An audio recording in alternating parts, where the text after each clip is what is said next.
Hello বন্ধুরা, সকাল সকাল গুড মর্নিং। এরকম ফিনিশিং করলাম একটা চেম্বার, এই একটা হয়েছে, ও একটা হয়েছে, ফিনিশিং হয়েছে, কমপ্লিট করে দিয়েছি। আর এই দেখো, এটাও কমপ্লিট হয়ে গেছে, আর এটাও কমপ্লিট হয়ে গেছে, একটা ওটাও কমপ্লিট হয়ে গেছে, 6টা কমপ্লিট হয়ে গেছে আর 5টা আছে। এই দেখুন গোলামের থেকে চলে আসবো, লাস্টে ওগুলো কমপ্লিট করে দেবো। তখন আজকে 11টা আছে, 11টা কমপ্লিট হয়ে যাবে আজকে, করে কমপ্লিট করে রেখে দেবো। ওপরটা এখন ফিনিশিং হচ্ছে না কিছু কারণে, মানে ব্লক বসবে, তো ওই লেভেলটা এখন পরে নিয়ে আসবো, নিয়ে এসে তারপরে তখন মানে হাইটটা কি উঠবে না উঠবে তখন পরে ফিনিশিং করি। এখন মানে পানিটা জল দিয়ে এমার্জেন্সির কারণে মানে ভেতরটা ফিনিশিং করে রেখে দিচ্ছি। ঠিক আছে,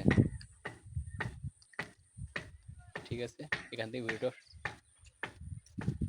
শেষ করছি।